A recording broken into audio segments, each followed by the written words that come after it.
Hey, what's up guys? So moving forward as quick as possible, we are moving to the next phase of our dictionary website. What we need now is to get the requirements. So what are the requirements for building this website? So basically there are just 3 requirements. We need 3 things to get started with this dictionary website project. And what is the first thing? First of all, you need to click the link below in my description box to go to my GitHub repo to download the source code. That's the front end. Remember I told you we won't be doing the front end part. It's going to take a lot of our time and we might end up losing focus on the logic aspect. Just come to my GitHub repo and come over here to this code and download it. So you can see download as zip.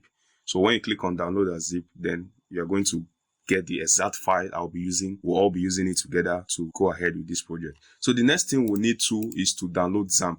And let's go to XAMPP. Just search XAMPP on your browser and you can see Apache Friends. Make sure it's from www.apachefriends.org and click on it. And let's go to the download section. Now I'm going to explain to you why we need XAMPP. And you can read about it also. You can see XAMPP is the most popular PHP development environment. So it's basically a PHP development environment. You can just read about it, but we're interested in the download. So just go to the download. Okay, so you can see XAMPP for Windows 8.0, 8.1, and then 8.2. So you can download the ones you want. If you are on a Linux, download that for a Linux. If you are on the Mac, download the ones for Mac. But I'm on a Windows, so download whatever you want. So you just click on download 64 bits. So I'm just downloading and you can see your download will start automatically. If it doesn't, you click here. Don't see any downloads. So let's see, okay, it's now downloading. So I already have it, so I'm just going to cancel it ASAP. The last thing we're going to need is we're going to need a code editor. And my preferred code editor is Visual Code Studio. Alright.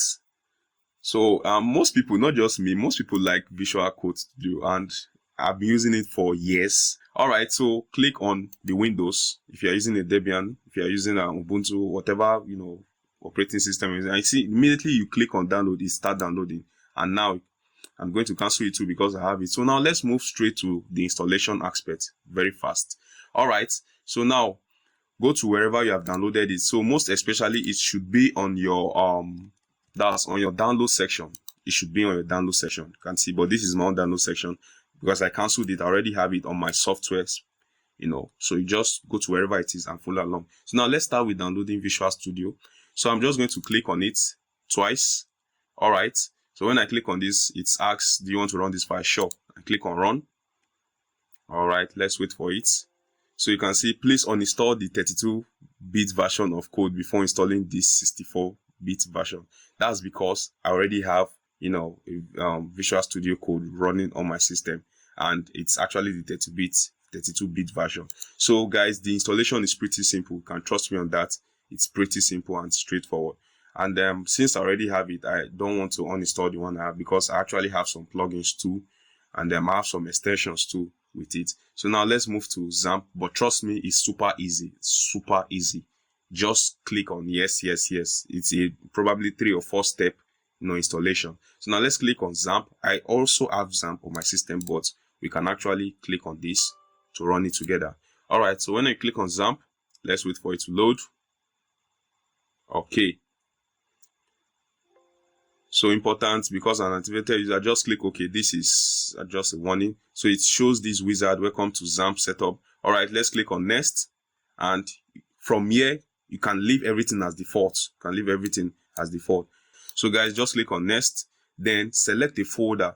So let's go and create, but this is for me because I just want you guys to follow along with the installation because I already have it. But in your case, you don't have XAMPP. So definitely XAMPP is going to create a new folder for you. So what I'm going to do is I'm just going to come to my root directory here and just go to my local disk. Alright, then I'm just going to let's just create a new folder just for this video section, new folder, and I'm just going to call it XAMPP2. Alright, so I'm just going to make sure it's empty. So I'm just going to come back to my setup and click on that XAMPP2. So now let's check for it. So it's on my C drive. So let's check. We have XAMPP2. I'm just going to click on OK. So now let's click on next. You can see next. So setup is now ready to begin installing XAMPP on your computer. Next. So installing, but I'm going to cancel this right away. So it's as easy as that. So all thing is easy peasy. So you wait for it to start up. All right. So once you are done with that, the next thing you want to do, come over here and click on, go to your Windows search and type XAMPP.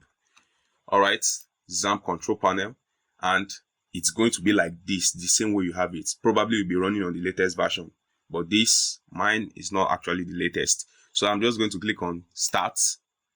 Make sure you start your Apache and make sure you start your MySQL. Simple as that. All right. So the next thing we want to do is to open our browser. Open our browser. So I'm just going to go to my Chrome and open a new tab, then type localhost, and let's see what's going to happen. Localhost. So when you type localhost, all right, I'm connected to the internet, so it's going to take me to the browser. So this is what we're going to do. We're going to locate our PHP my admin. So you just type localhost /php my admin, all right, and enter. So let's wait for that to load. Okay, so guys, there we have it. So when you open XAMPP for the first time, definitely you're not going to have all this. You're just going to have few of these files or few of these folders. That's because I've been using XAMPP for a very long time, and these are the projects I've worked on. All right, so when you actually open it for the first time, this is what you see. You're going to see an empty page like this. All right, so I was expecting to actually let's type localhost. I want us to see something. I've disconnected myself from the internet, so I'm just going to type localhost. Correct. So when you type localhost, it takes you to the dashboard, to this dashboard. Okay. So when it takes you to this dashboard, you can see welcome to XAMPP for Windows 8.1.0. All right. And this is just, you can read about it, but what we're interested in is PHP admin. So when you click on PHP admin, it takes you to this place either ways. You can say I went there through this URL, or you can still go through here. All right, this will be the details about your web server too. So you can see PHP version 8.1. Like I said, we're not going to be working on the database aspect because this project doesn't even have a database. We're getting everything from our API. So what we're going to be using this is basically to just serve our projects. All right, guys. So a quick thing. So for you to be sure that XAMPP is actually, or PHP is actually installed on your system, all you need to do is to go to your command prompt. So you can click on the window button and type command, or you can hold down window plus R to activate this run command, whatever you call it. So I'm going to just type php v. So by the time you type php v in the command, you should see PHP 8.1 running on your system. If you don't see this, that's to say your XAMPP installation went wrong. In case you don't see this, however, you can just easily come to this place. That's go to your root directory, that's your local disk, go to XAMPP, then let's go to PHP. This is PHP, click on PHP. And now when you click on PHP, copy this part, that's Control C. So when you copy this part, go to your environment. So let's edit our system environment. So it's called edit the system environment variable. So go there and click on environment variables. When you click on environment variables, you can click on part. Either you add new one, but I'll suggest you just edit. When you edit, you can add new one from here and just paste that part we copied. And as simple as that. So when you paste it, XAMPP PHP, and you click on OK. So all these ones are OK, and actually OK too. So that's all. So when you come back again, close your terminal and open it again, CMD, and type PHP v. And it should show you this. So guys, this is everything we need. Thank you guys for watching. I love you all. Bye. See you in the next tutorial.